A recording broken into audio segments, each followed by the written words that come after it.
న్యాయవాది మిత్రులందరికీ నా నమస్కారం. 2026 సంవత్సరంలో జరగబోయే బార్ కౌన్సిల్ ఎన్నికల్లో మెంబర్గా పోటీ చేయడానికి నా క్యాన్వాసింగ్లో భాగంగా నేను ప్రస్తుతం మన నందిగామ కోర్టులకి విచ్చేశాను.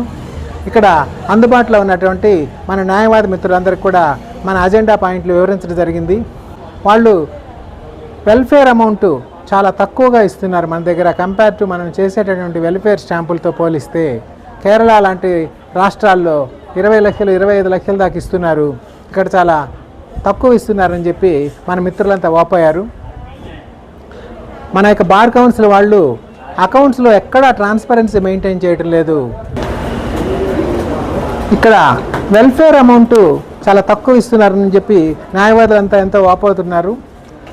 కేరళ లాంటి రాష్ట్రాల్లో 20 లక్షల నుంచి 25 లక్షల దాకా కూడా ఇస్తున్నారని కొందరు మిత్రులు తెలియజేస్తున్నారు.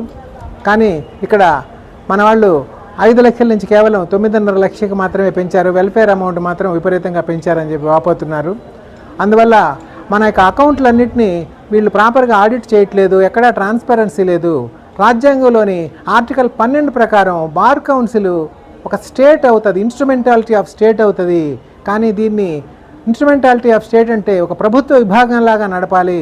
ఆ యొక్క బెనిఫిషరీస్ అయినటువంటి అడ్వకేట్ల యొక్క వెల్ఫేర్ కోసము, వాళ్ళ కన్వీనియన్స్ కోసంగా సిస్టమ్ని డెవలప్ చేయడానికిగా దాన్ని నడపాలి. కానీ దీన్ని వాళ్ళు ఒక ప్రభుత్వ విభాగం లాగా కాకుండా, ట్రాన్స్పరెంట్గా కాకుండా ఒక ప్రైవేట్ పార్ట్నర్షిప్ ఫర్మ్ లాగా నడుపుతున్నారు. అకౌంట్లు ఎవరికి తెలియట్లేదు, ఏం చేస్తున్నారో చేయట్లేదో, వాళ్ళు ఏం చేయాలో ఎవరికి చెప్పట్లేదు. పబ్లిక్ అంతా వీళ్ళతో విసిగిపోయి ఉన్నారు. ఇక్కడ నందిగామ యొక్క న్యాయవాది మిత్రులు మాత్రం ప్రస్తుత బార్ కౌన్సిల్ని సంపూర్ణ ప్రక్షాళన చేసేసి కొత్త వాళ్ళకి అవకాశం ఇవ్వాలని చెప్పి ముక్త కంఠంతో చాలామంది డిమాండ్ చేస్తున్నారు. అందువల్ల ఇక్కడ ఉన్నటువంటి న్యాయవాది మిత్రులకు, ఆంధ్రప్రదేశ్లోని ఇతర న్యాయవాది మిత్రులందరికీ కూడా నా యొక్క విజ్ఞప్తి ఏంటంటే, రాబోయే బార్ కౌన్సిల్ ఎన్నికల్లో నన్ను అఖండ మెజారిటీతో మీరు గెలిపించండి.